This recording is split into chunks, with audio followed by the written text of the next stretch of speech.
வணக்கம் ரிஷபராசி அன்பர்களே, உங்களுக்கு இனிய தீபாவளி நல்வாழ்த்துக்கள். இந்த அக்டோபர் மாதம் உங்களுக்கு எப்படி இருக்க போகுது அப்படிங்கிற கணிதம் பார்க்க போகிறோம். போன செப்டம்பரே சரியா இல்லை, இப்போ அக்டோபருக்கு என்ன பண்ண போகிறோம்னு தெரியலிங்களே அப்படின்லாம் கொஞ்சம் விசனப்படாதீங்க. அக்டோபருக்கு நல்ல வாய்ப்புகள் எல்லாம் இருக்குது. செப்டம்பரில் கூட தனத்துக்கு ஒன்றும் பிரச்சனை இல்லாமல் குரு பார்த்துக்கிட்டார் இல்லைங்களா, அப்போ குருவால் நமக்கு நிறைய லாபங்கள் உண்டு அப்படிங்கிறத மைண்டில் வச்சுக்கோங்க. இந்த மாதத்தின் துவக்கத்திலேயே 3ஆம் தேதி அக்டோபர் அன்றைக்கே உங்கள் ராசியின் 2ஆம் இடத்துக்காரன புதன் இப்போ உட்காந்துருக்கிற ஆட்சி உச்சத்தில் உட்காந்துருக்கார் கன்னிராசிலேருந்து. அங்கேருந்து மூவ் ஆகிடுவார். மூவ் ஆகி கம்ஸ் டு துலா ராசிக்குள்ளே வந்துடுவார். அப்படி வந்த உடனே 6ஆம் இடம் அப்படிங்கிற இடம் ஆகிடும். உங்களுக்கு டெஃபினட்டாக நிறைய விஷயத்தில் ஆபரண சேர்க்கை ஆடை சேர்க்கைக்கு வழி பண்ணி கொடுத்துருவார் அப்படிங்கிற இண்டிகேஷன் தெரியுது.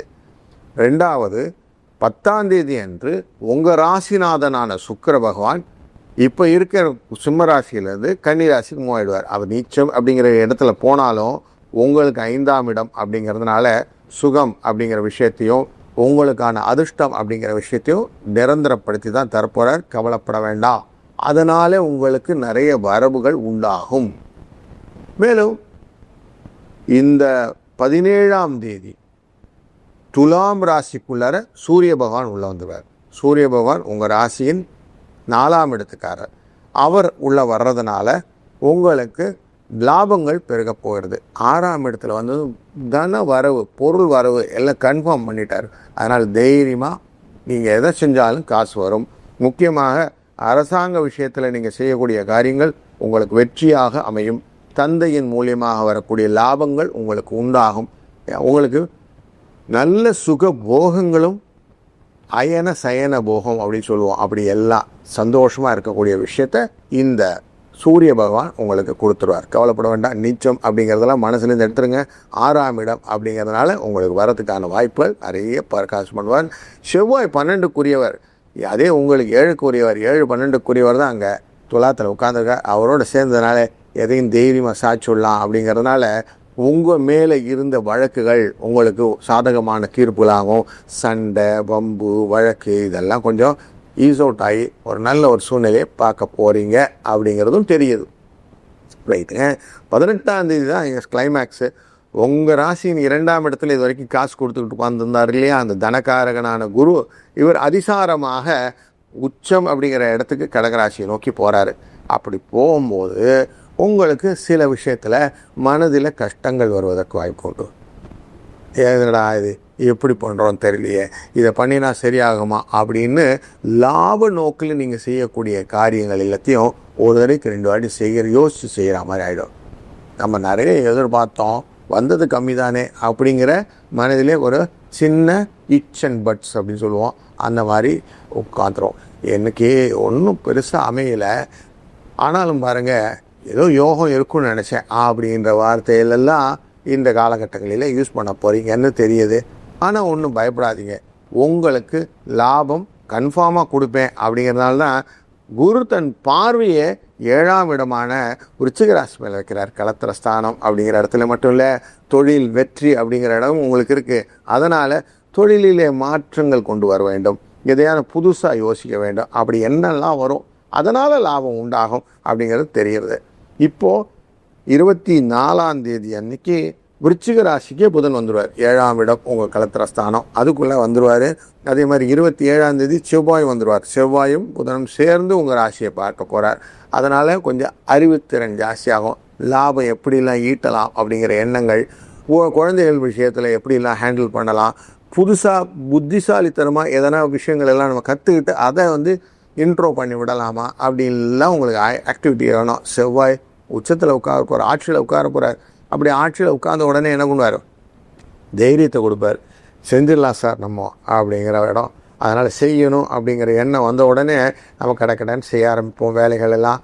அந்த வேலைகளை செய்வதற்கு தான் 4ஆம் பார்வையாக இந்த செவ்வாயானவர் பார்க்கக்கூடியதே உங்களுடைய தனக்காரகனான 2ஆம் இடம் மிதுன ராசியும் பார்ப்பார். அதே போல் தொழில்ஸ்தானமான கும்பராசியும் பார்ப்பார். அதனால் உங்களுக்கு தொழிலை பற்றியும் லாபத்தை பற்றின எண்ணங்கள் அதிகமாக வருவதனால பண வரவை எதிர்பார்த்து செய்யலாம். கொஞ்சம் மருத்துவ செலவு உண்டாகும். அதை அட்ஜஸ்ட் பண்ணி தான் போகணும், ஒரு வழி கிடையாது. அதனால் இப்போவே என்ன பண்ணுங்கள், வரக்கூடிய மாதத்துக்கான மெடிக்கல் இன்சூரன்ஸ் ப்ரீமியம் எல்லாம் இருந்ததுன்னா கரெக்டாக கட்டி வச்சுருங்க. அதை ஈவெண்ட் அவுட் பண்ணுறது ஈஸியாகிடும். இல்லைன்னா கொஞ்சம் அடிஷ்னல் பேர்டன் இருக்கும் அப்படிங்கிற டிட்பிட்டு நீங்கள் மைண்டில் வச்சுக்கணும். இப்போது உங்களுக்கு நல்ல பிரியமான மனைவி, உங்களுக்கு சுகத்தை தரக்கூடிய மனைவி எப்படி இருக்குன்னா கொஞ்சம் ஃப்ரிக்ஷனும் கொடுப்பாங்க. ஏன்னா செவ்வாய் சேர்ந்துருக்கிறாங்க இல்லையா, அதனால் கொஞ்சம் பயத்தையும் கொடுக்கக்கூடிய ஒரு விஷயம் உண்டு. தேவையில்லாத பெண்கள் விஷயத்தில் கலகங்கள் வருவதற்கும் வாய்ப்பு உண்டு. அதனால் கொஞ்சம் அந்த விஷயத்தில் எச்சரிக்கையாக இருக்கணும் அப்படிங்கிறதையும் மைண்டில் வச்சுக்கோங்க. நீச்சத்தில் இருக்கார் உங்கள் ராசிநாதன், அதனால் தேவையில்லாத பிரச்சனைகளெல்லாம் தலையை கொடுத்து மாட்டிக்கிடாதீங்க. முக்கியமாக அலுவலக விஷயத்தில் ஆஃபீஸில் போகும்போது கொஞ்சம் டிஸ்டன்ஸை கீப் அப் பண்ணுறது ஃபார் பெட்டர் அப்படிங்கிறத நல்லா வச்சுக்கிடுங்க. இல்லைன்னா தேவையில்லாமல் இது ஒரு ரப்சரில் போய் நிற்கும் அப்படிங்கிறது உங்களுக்கு கரெக்டாக இன்வெர்டட் கமாவில் போட்டு வச்சுக்கோங்க. இந்த மாதத்தில் உங்களுக்கு பிள்ளைகளுடைய அந்த நீட்ஸ் அப்படி சொல்லுவோம் இல்லையா, அதெல்லாம் ஃபுல்ஃபில் பண்ணுறதுக்கான வாய்ப்புகள் உண்டு. சகோதர வழியில் நீங்கள் எதிர்பார்த்த ஒரு காரியங்கள் அனுகூலமாக முடியக்கூடியது. கொஞ்சம் தந்தையை அனுசரித்து சென்று கொண்டீங்கன்னா, ஏன்னா அவர் மூலியம் வரக்கூடிய பொருள்கள் வரவுகள் தான் நிறைய இருக்குது. எதிர்காலம் பொறுத்து ரொம்ப பிளான் பண்ணாதீங்க. ரொம்ப பிளான் பண்ணி குழப்பிக்கிறது தான் உங்களுடைய குழப்பமாக இருக்குது. அதனால் கொஞ்சம் விளையாட்டு அதை விடுங்க. அது வாட்டு நடக்கும், கவலைப்படாதீங்க அப்படின்னு விடுங்க. மற்றவங்கள பார்த்து ஐயோ அவங்க பண்ணிட்டாங்களே இவங்க பண்ணிட்டாங்களேன்னு கம்பேரிஷன் ஸ்டடியே வேண்டாம். அதுவும் வேண்டாத வேலை. அதையும் கொஞ்சம் அவாய்ட் பண்ணிட்டீங்கன்னா கொஞ்சம் நிம்மதியாக இந்த மாதத்தை அழகாக ஓட்டலாம். லாபம் வரும், பண வரவும் வரும். நீங்கள் நினச்ச மாதிரி மெதுவாக நடந்தாலும் நடந்துடும் அப்படிங்கிறது தான் இந்த மாதத்தோட தீர்மானமான விஷயமாக மைண்டில் ஏற்றிக்கணும். ஏன்னா சனி வக்கரத்தில் இருக்கிறாரு, அவரை குரு பார்க்க போகிறாரு. குரு பார்க்கறதுனால கோடி புண்ணியம் தெரியும். லாபம் வருவதற்கான வாய்ப்புகள் எல்லாம் இருக்குது. அதனால் எதிர்பார்த்த லாபம் வரணும்னா கொஞ்சம் மெதுவாக வரும் அப்படிங்கிறத வச்சுக்கிட்டிங்கன்னா போதும். மற்றவர்களை பார்க்கறது ரொம்ப வேண்டாத விஷயம். அதே மாதிரி நீண்ட தூர பிரயாணங்கள் செய்யும்போது கொஞ்சம் எச்சரிக்கையாக இருப்பதும் நல்லது அப்படிங்கிறது தான் இந்த மாதத்துடைய கரெக்டான மைண்ட் செட்டாக வச்சுக்கிட்டிங்கன்னா இந்த மாதம் உங்களுக்கு நல்லாயிருக்கும்.